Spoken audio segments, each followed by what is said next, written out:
back here again in the back of the bus. Thought it was time to do another training installment. As you can see, we got a special guest today. I asked, yes, absolutely. I asked my good buddy Mike from Zoll to join us. I'm sure a lot of you have gotten the chance to meet Mike and have interacted a little bit with him. He's super important to this place. He keeps us running, and he's our point of contact for, of course, the new cardiac monitors that we just got, which we're loving, by the way. They're amazing. Glad to hear it. Long overdue. And he was the point guy many years ago when we added the AutoPulse. And actually now, for those of you that don't know, we just bought the impact vents. You've heard me talking a little bit, Mark talking a little bit about it. But I've heard they've shipped, and we should see them soon. And they are a Zoll product now. And so Mike's going to help us with those too. So absolutely. Mike's so important around here. We gave him his own line item in the budget. He has his own $30,000 of latent fire to spend every year. And we're just glad to have him here. I wanted him to talk a few minutes about the AutoPulse because a couple reasons. One, it seems like, well, it doesn't seem like, we know, a lot of new people around here, a lot of new faces coming. And I think there's a lot of people that have seen the AutoPulse, maybe even got the chance to be on a call and use it, but never really got a good in-service on the hows, the wheres, like the what. When we first got it. Yeah, exactly. Mm-hmm. So that was really what I asked him to do. And then we'll just, if you guys have got questions, come up. Rox has joined us today because our AHA update's coming soon. And so we're gonna pepper a little bit of some of that into this, and Rox. A little goes a long way. So Mike, the AutoPulse, this is how they are. We've got them in all the ambulances. Mm-hmm. So what do we need to know? Like, where should we start with AutoPulse 101? Rocks, nice. So I'm not going to throw out the ambulance that did this, but Jason, you often tell me that Leighton has some money, right? That you've got some budgets. I mean, but what the heck is with this bag here? Hey, Mark, when you're watching this, will you please call me? We need to order a few of these. So how have Parr and Bud not duct taped the hell out of that? Well, the other one I think is duct tape. This one had some pink tape on it or something. So in here, we do recommend what you have already is you have a bag in the battery in the monitor defib. Geez, I'm talking defibs. And one in your bag as a backup. Our recommendation for battery rotation is 2 and 2. You've got enough batteries now, so you want to be able to just put 2 in, take 2 out. The idea of a 3 battery rotation just gets people in trouble because somebody forgets to get the one in the bag and it ends up going sideways. So your guys' rotation is every 24 hours. You're swapping those 2 batteries. In theory. It might be 48, every 48, because that's when the new crew comes. In all honesty, if you get to 48, that's okay. It's just when you get to the end of that 48, now all of a sudden you could have batteries that are getting on the lower end. And if you want the AutoPulse to run like it's supposed to for at least 45 minutes on one battery, we got to somewhat keep them charged on that. So you're saying 24 is the ideal. Always go for 24. That could be the first step in our troubleshooting. Right. Is battery. And we'll go through that right now. Let's take a look at the board, take a look at the batteries and the troubleshooting, and then who this should go on and who it should not go on. Perfect. So we've got this in our nice bag. If we could move that bag out for us. Thank you, sir. Okay. First couple of things with the board. You'll all notice here, see this black sensor, okay? There's a head here on the end. Ideally, this should sit so your patient is this way. Head here, back down. You know what's funny? It's amazing how often, and I'm not going to admit that maybe me, Hoyt, and Pettyjohn actually had a person on it upside down. It works. And the worst part was it worked. It does. And it wasn't until halfway through it we were like upside down and we looked like jackasses. So yeah, the anatomically correct shoulders and neck and head, that's a good addition. We don't head up here, but again, if you do invert them, don't worry about it. If it's compressing, just let it go. But this sensor, I want you to pay attention to this. One of the challenges and complaints is during an arrest and moving a patient, the board will turn off or stop, but it still has power. 9 out of 10 times what has happened is there are 2 sensors on each side here. So it measures if your patient starts moving up or down too much. So there's some safety so it doesn't come up too high on the patient or go too low. But most importantly, those 2 sensors on the side, when you're moving a patient and you're toggling them, their weight comes off the sensor and the board says, hey, this patient's moved enough. I want to make sure you're aware of it. and we stop. So there's the argument it could be too sensitive, but we'd rather be on that side than let it just compress mindlessly. So really, it looks like if they're on here the right way, which is seems like it's always a challenge, that those sensors are going to sit right scapular, both sides, about where the patient's scapula is going to be. Absolutely. Okay. So it's not quite as low as the love handles, right? So ideally, they won't move as much, but some of your larger patients, especially the round belly ones, when you tip them, their weight takes them and just goes off of it. It's okay. Just keep extracting your patient like you normally would. When you get back to a point, we'll go through that where you can just reset that. Okay, cool. Okay? If I remember right, the yellow line was supposed to be right at the axillary. Ideally, but everybody's got a different size torso. So the size and weights for this, the idea is put it on the patient. If the board finds the patient is too small or it can't compress them, it'll let you know. So it's designed ideally for a patient that's at least 90 pounds. There is no weight limit on the other end, but it's a 54-inch chest circumference. So this might not work on Brandon Parr. Well, I don't want to judge him, but he's maybe... And Pat McDonald's is going to be really upset you chose him instead of us guys. The idea with your patients, your bariatric patients in a lot of cases, is put it on them. It'll work on bariatric patients more than it will on, say, your COPD patients. Because the device is doing a thoracic compression, and it's compressing 20% each time. So it measures up to each chest size, and then we'll do that thoracic compression. But if it can't get that is when it will stop. And it's those COPD or asthmatic patients that if you've done manual compressions on them, you know it's just very difficult to do. So your bigger patients, put it on them, right? It doesn't matter about boobs on women or moobs on men. It's going to compress it just like tissue. So they're actually easier, again, than your COPD patients. I know we've had at least a 300-pounder on here, and it was working. Hey, put it on. If it doesn't, then you've at least got a great CPR board to push on and compress. Actually, my mantra was always, if I put it on and it doesn't work, my next thing is, okay, time of death. Because is that official? Well, yeah, because like we're not going to do good CPR. Like they've got some coexisting health things that probably got them to that point. So yeah, like anytime the AutoPulse doesn't work, I'm like, it's the magic pen. Yeah, oh yeah, your vitals are made up. The AutoPulse doesn't work. Too bad. So yeah, so that's awesome. So clearly no kids then. Well, we've seen it fit on kids as young as 8 years of age. Okay. As long as they're in that 90-pound We say put it on there, right? Originally it was designed just for adults 18 and above, but then with the weight limit, it realized there's a lot of kids who are over 90 pounds long before they're 18. And so it's just that area where we say put it on. It won't do damage, because if it can't, and really you're going to look at some of your elderly patients as well too, because they start getting to that other end of the spectrum when they get 90 plus years of age. So you might not see it work on them just because they don't have that size of a torso that we need to work on it. So a couple you were of talking things. about Ralph, right? 90 plus years. We might as well. I'm not sorry. He's not sorry about that one. All right.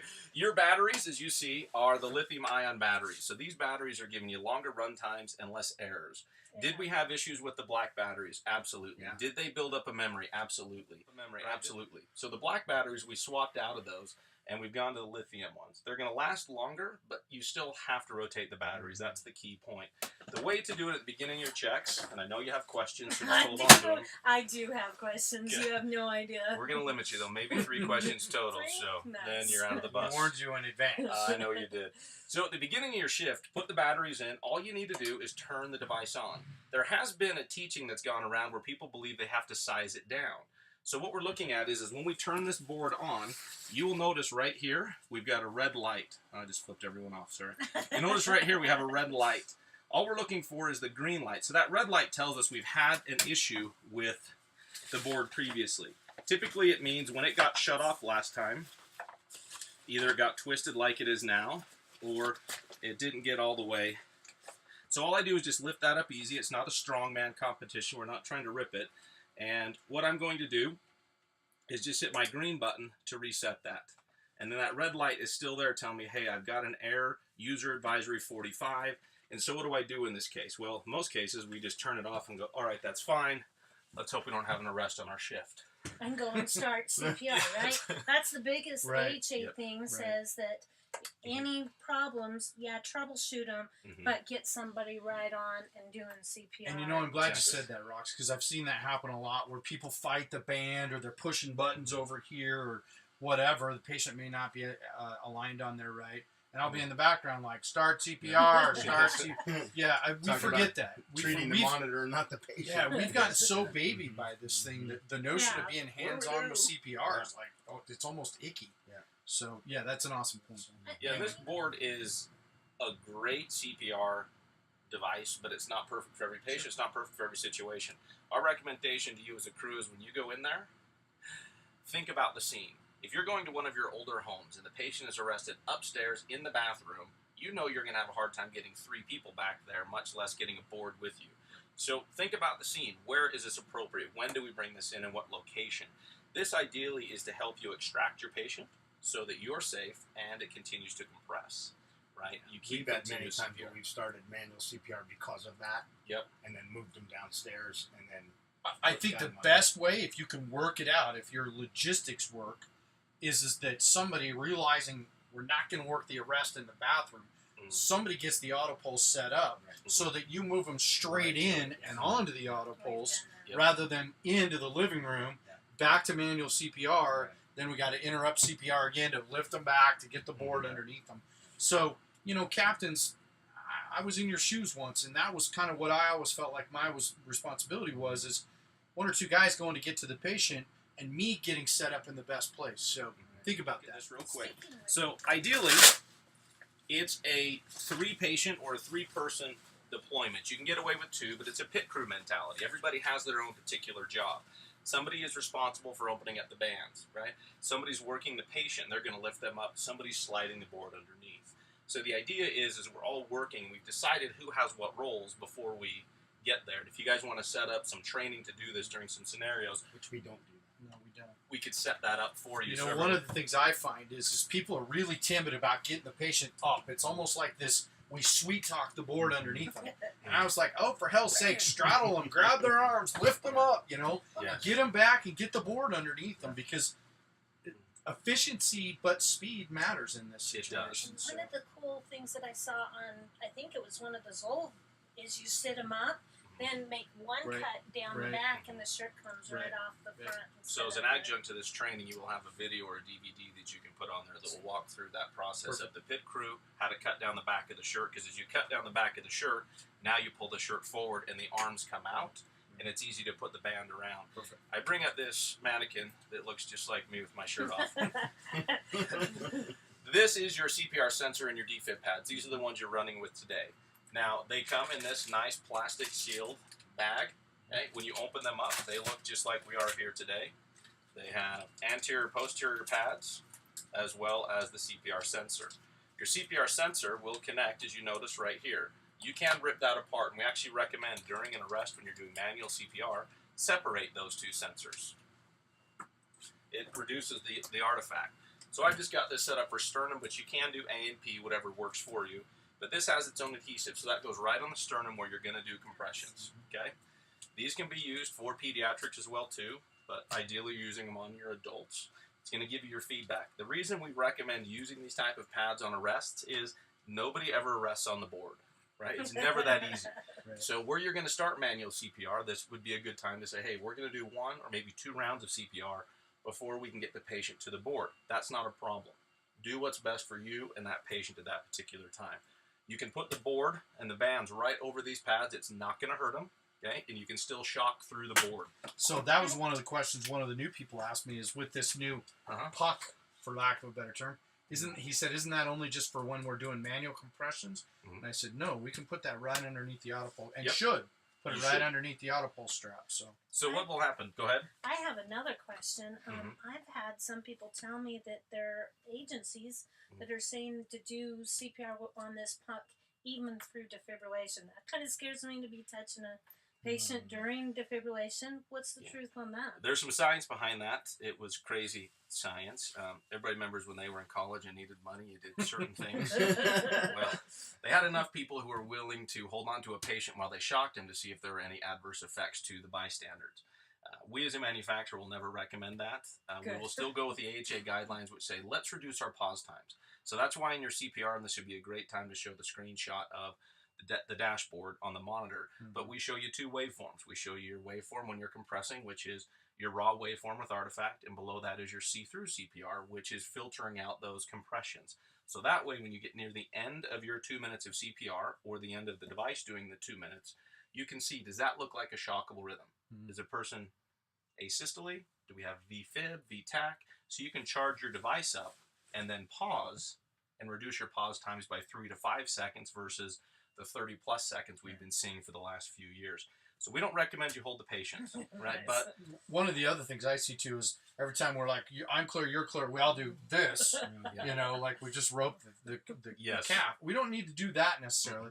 You can just lift your hands up off the chest an inch or so. Just hover. And then, yeah, exactly. And then as soon as the defibrillation happens, go right back into your compression. So don't bail off the patient, you know, like that. Everybody's seen the video from the 70s and the monophasic arcing that happened with pads. That has gone away, but there is still that fear, right? So the idea is start compressions. We've had one of our members, two of our members get shocked with it. So we've got the patient on the board. We've talked about the pit crew. You're there. You've got the patient here. I slide the board underneath, and our patient is on.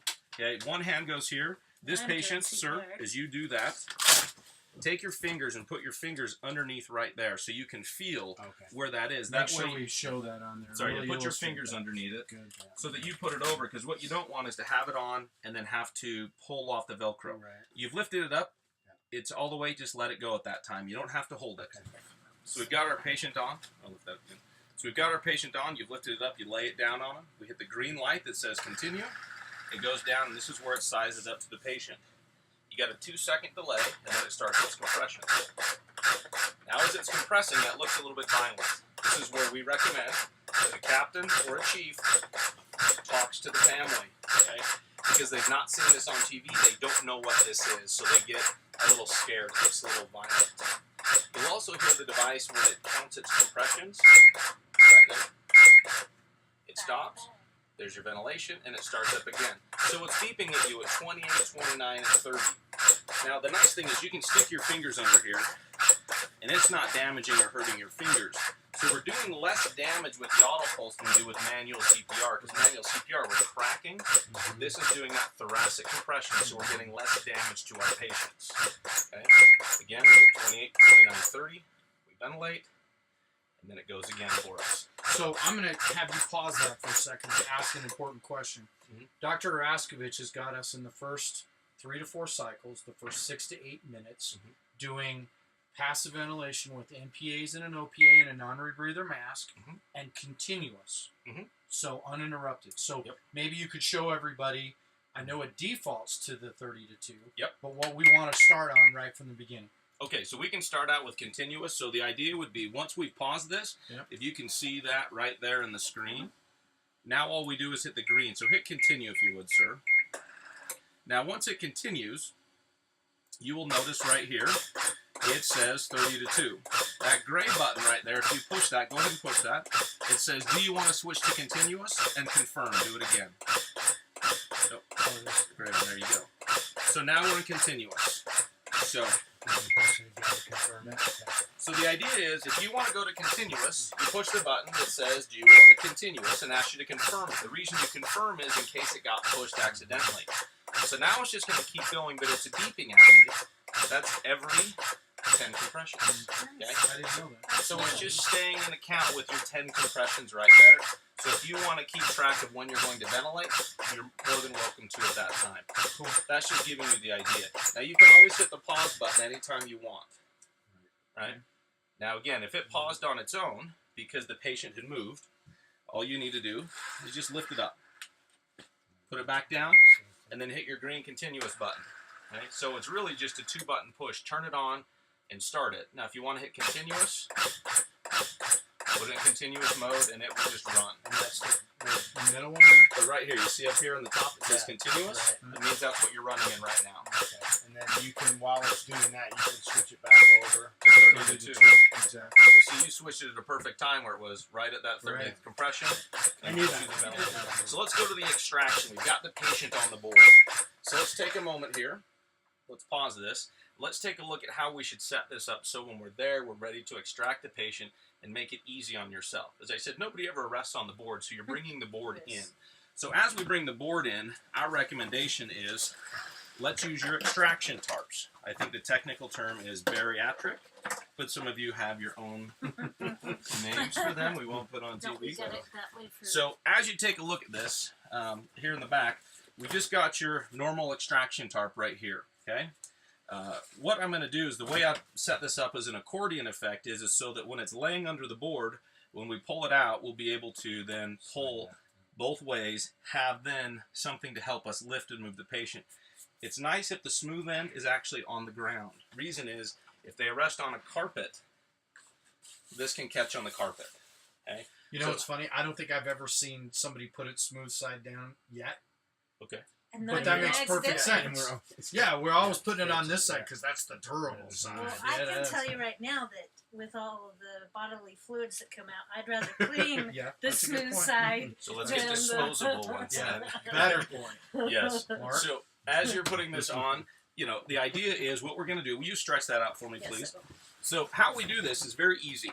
We just take our normal extraction tarp, smooth end at the bottom, or if you don't want to clean it as much here, and all we're going to do is take it and use it just like we would an accordion. For those of you who had music in high school, you remember what an They still accordion is. play As well. accordion?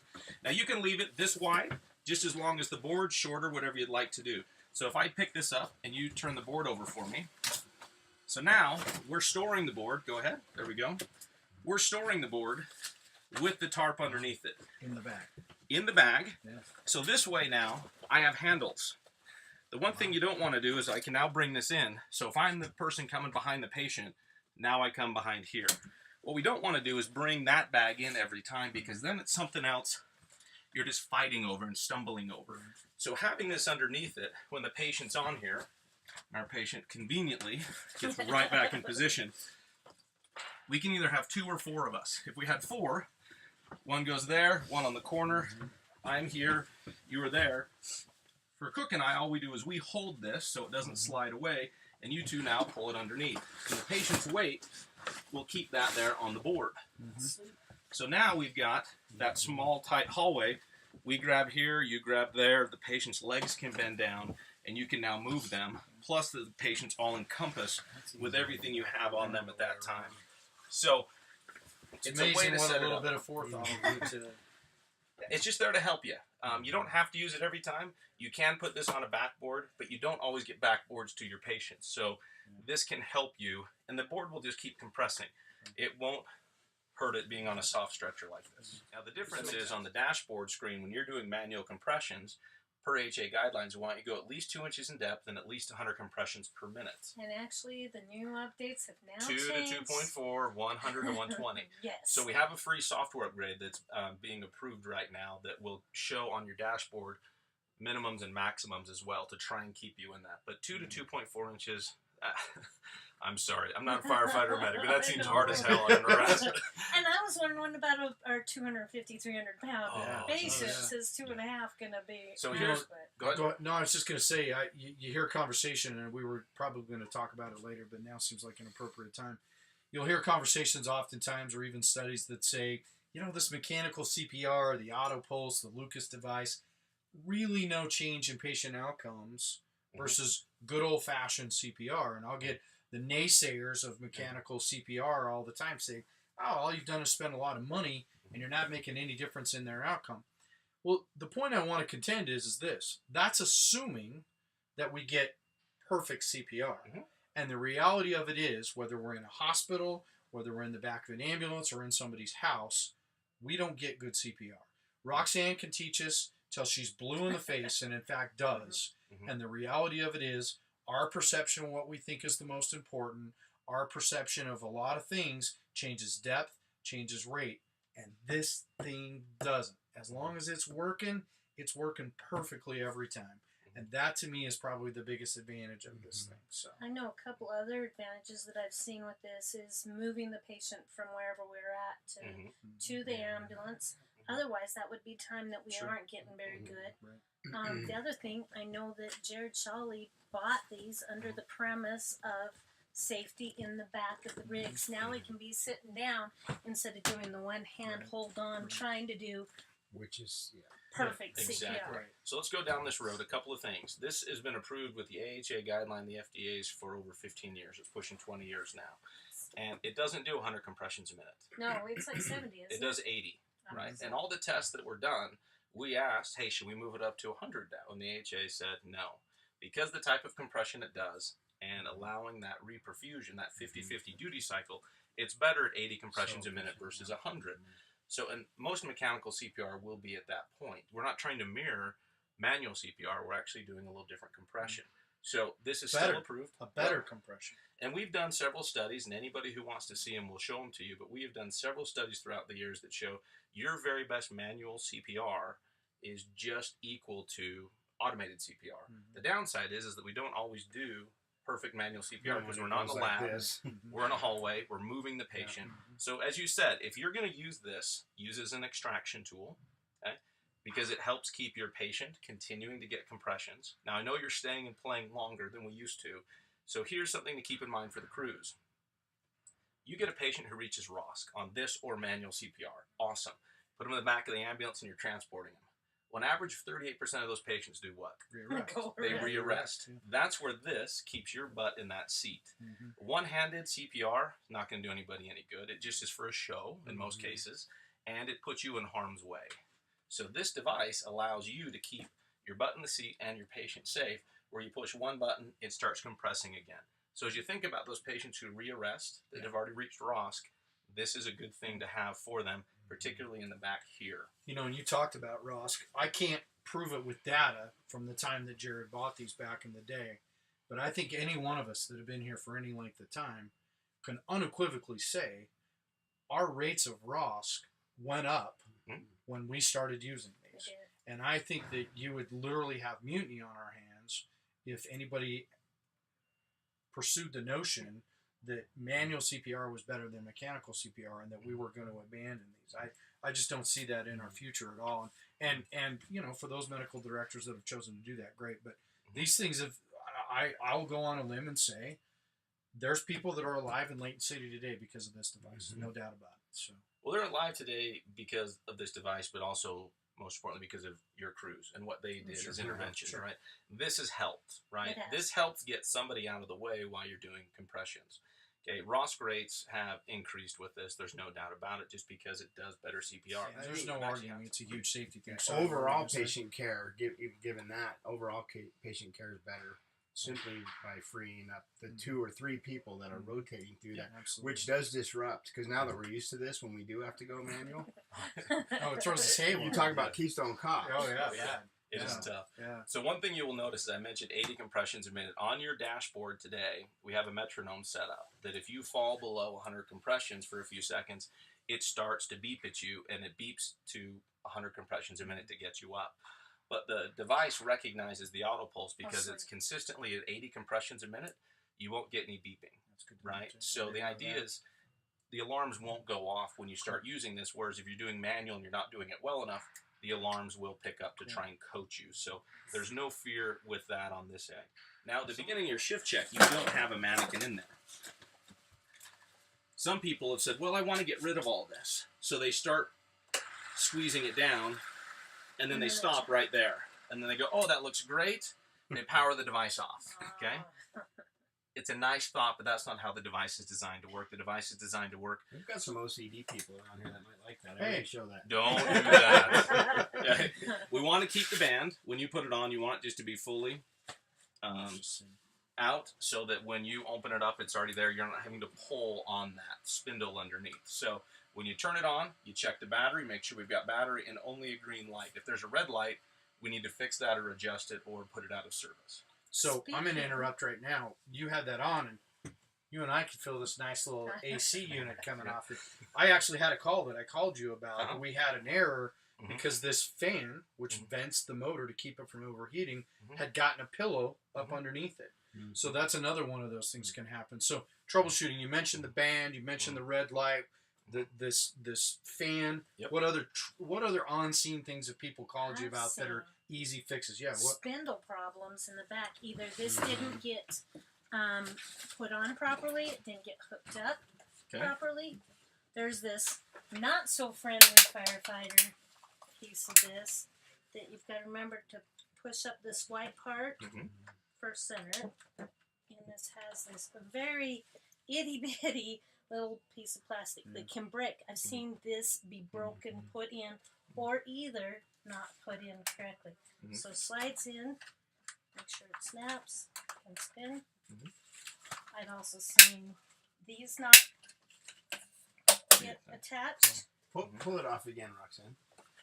Yeah, you made that look way too easy. easy. Because I see guys fight. I see guys pushing other guys out of the That's way. because I have 2 X's. Absolutely. That's what Show makes how that that releases easy. again. There you go. You push up. So we take that nose, it just slides right in there, and then you push the butt end down. You can just check it and say, hey, is that working? Okay, good. That error we were getting earlier with 45 means that it was spun around the wrong way too much, so it had to be reset. So when you open that up, we even tried to make this as easy as possible.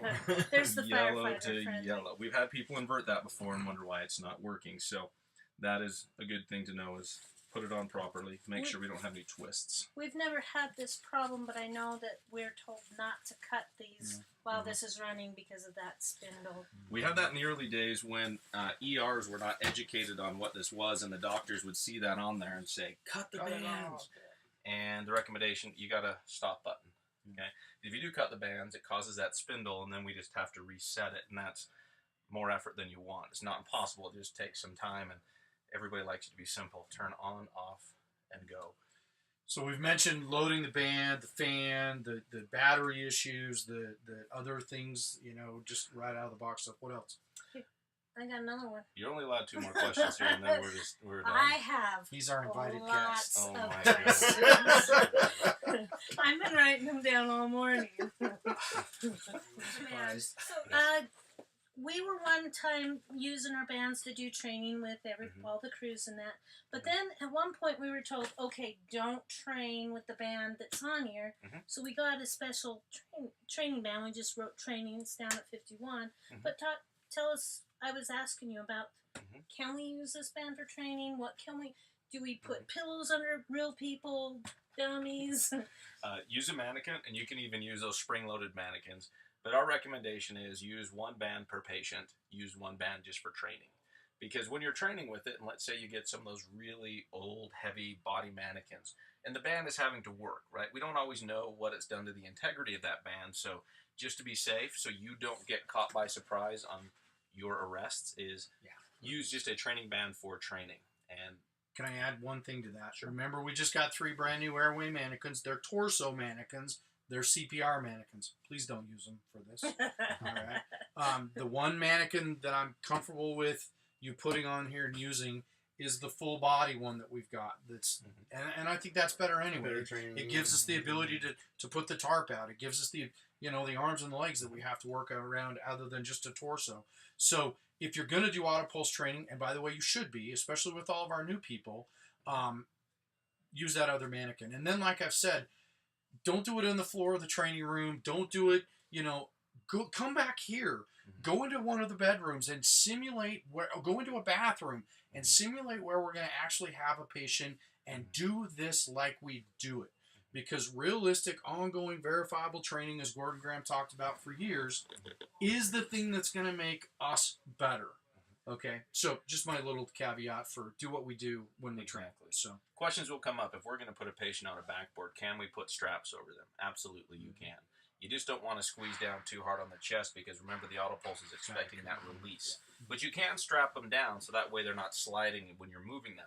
The AutoPulse will still compress at least a 45-degree angle, in a lot of cases even more, so you can keep it going while you're going downstairs on a stair chair. You just brought up an important point, and you know me, the medical geek that I am. There's this notion now of gravity-assisted or head-up elevation CPR, and it is dependent on mechanical CPR. You can't do it with manual CPR or do it effectively. But for those of you that don't know, Dr. Paul Pepe and others have been pursuing this notion that our bodies were physiologically designed to be up. The worst position for us to be is supine. The best position for us to be is up. And what they've looked at, and it's certainly not part of our protocols now, but I would dare say in 4 or 5 years it's going to be. If that long, it'll be quicker. Exactly. That our bodies perfuse our brains and actually our hearts, our coronary arteries better, if we're at head of bed 30-degree elevation doing CPR. Which Now, we've the already- studies are really promising on it. So, again, I really think it's going to happen. But luckily for us, it's predicated on the notion of mechanical CPR using this or the Lucas device. And so I think we're well ahead of the game. And if you were to inadvertently, in the back of the ambulance, be looking for your monitor or something, and just happen to put the head of the bed up, maybe we could be a research site. I'm just saying. That So, also works for our sexy bag. sure. Oh, yeah, absolutely. So- It's better. So You're exactly right. Part of the other research is, I'm going to turn this around and show everybody, is for those who have questions, next to the battery, you can see there is a connection piece right here that looks like that would fit your defib cable. And the answer is yes, that's what it was designed for. We're waiting for FDA approval in the U.S., just for you guys who like to be really geeky on this stuff, because I know I do. But we've had this approved in Europe and Canada and South America for several years. But we actually connect the defib cable into here, so that when you go to shock from your defib, it actually times with the board when to hit the heart, when it's most perfused coming out. So it's one of those, sadly, the US FDA is taking its time. But we have a lot of success stories in other countries who've been using it. So you're talking about all the things that are coming, lifting the head up a little bit, right? Reducing our pause times by even having them sync together. Those are the things that we love to see as well. It just sometimes takes a little approval, but the head thing will come very quickly. So I know Mike's busy. He's got some things to do. What other questions have you had or problems have you had with the AutoPulse that we could? Oh, good point. Cleaning it. All this is nice, fire friendly. We can wash it down with just regular mild detergent, as according to manufacturer specifications. But I know we want to stay away from these vents. So stand it up. Do it this way, though. Do it the other way. So when you stand it up this way, everything will drain away from it, away from the vents. Okay, right. Getting a little moisture in here does happen from time to time, as long as you don't put the hose directly into that. I mean, these are used on ski resorts today and ski patrols, so moisture being around it is okay. We just don't want to sink it underwater. So you can hold it up, spray it down if you need to, wipe it down that way, and let everything flow away from you versus get stuck inside angles. So the probies or whoever will be doing washing on that, note to self there. What about you? I think that we talked about some of the contraindications for using this. Oh, good question. Under 90 pounds. And then if we have a bariatric patient, we'll find out real quick if they're going to fit or not. Yep. The other thing I think we missed on was traumatic arrest. Correct. And that's a no-no. So I don't know your exact protocol for pregnant. And pregnant, yeah. But the device has been approved to be used, and it has done successfully on a female who's expired who's pregnant. So if you want to use that, you absolutely can, right? Because it will just continue the perfusion and help out the baby. But otherwise, we don't want it used on any traumatic arrests or recent surgeries, and that always becomes a bit of a gray area. Because my father had a quad bypass, and if he had arrested during the time he was healing, if you do manual compressions, you're going to do damage. If you put this on, it's going to cause some problems. But it's those recent surgeries that can cause it to now you got a lot of blood spewing everywhere. So on open trauma wounds, try and avoid it unless you want blood squirting multiple places. So those would be the only contraindications is on something that was a traumatic event like that. And again, you're doing the best you can in the field. You don't always know what's happened to your patient, so you're just trying. So what last take-home message, what one thing is there that we all need to know about the AutoPulse other than use it, use it right, use it early, and you're going to have better outcomes. Well, what else? What can you think of? I would say everything is all around the cruise. Not that we don't care about your patients, but this is designed for extraction. This is designed to move your patients and in the back of the ambulance as well. It's designed for your safety. Use it that way, right? I'm not saying you can't do good manual CPR. I'm saying use this to help you keep your butts in seats, to not hurt your backs by leaning over, trying to get a backboard through a tight hallway. Use the soft stretcher. That's where I would go with it, is safety for your crews. And of course it does good compressions for your patients. I think we may implement this. I don't know why we wouldn't. Yeah, I think we talk to Mark Hoyt and we buy maybe a different version of this, the disposable one or one that packs in the bags a little bit better. But yeah, I don't know why we wouldn't. So, as much as I'm sure you would love to get phone calls from 50 plus different firefighters from Layton if there is a problem with these, because they do occasionally have issues that can't be remedied, during your morning checks. Remember that our chain of command now for this kind of stuff is Mark Hoyt is the original point of contact for all of our supplies and for our equipment. And if for whatever reason Mark's unavailable, you can always call me, page me, do whatever, send me off an email. And between the two of us, we'll get a hold of Mike. So awesome. Mike, thanks for your time. I appreciate it. My pleasure. It's always great having you with us today. And there's no doubt that like I said several times, I can absolutely guarantee that because of these, when used with good teamwork and all the other things that we've talked about, that we're going to send more people home to be with their families, and that's what we come to work for every day. So thanks, Deck. Thanks, Rock. Anything else? Thanks. All right, Mike. All right. Sounds good. We'll talk to you guys soon. As always, if there's a topic or something that you want covered, we'll be happy to do that. I'm going to get Mike back here very soon, along with Tito from Zoll, and we're going to do some version of this along with some classroom training very soon for the impact vents that are coming. So keep doing your 1 hour of personal study. Keep into your cardiology books, and like I always say, I sure appreciate all that you do to make Layton Fire the agency that we are. So thanks, everybody. Appreciate it. We'll talk to you soon.